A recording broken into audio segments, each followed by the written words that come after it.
আসসালামু আলাইকুম। আসলে আমার প্রবাসে অথবা আমার বাংলাদেশের ফ্যান ফলোয়ার ভাই ব্রাদাররা অথবা যারা অনলাইনে আছেন, আমার এলাকার এমনকি আমার ডিস্ট্রিক্টের যত ফ্যান ফলোয়ার ভাই ব্রাদার আছে, আসলে আজকে আমার এমন একটা আনন্দ।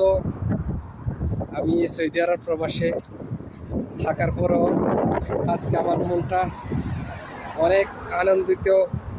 ইনশাল্লাহ আমি উমরা করে আসছি, কেননা গত 2টা বছর আমার কাগজপত্র ঠিক ছিল না। ইনশাল্লাহ আমার কাগজপত্র রেডি হয়েছে, হয়েছে। এখন আমি লিগেলভাবে সৌদি আরবে আছি। তো সবাই আমার জন্য দোয়া করবেন।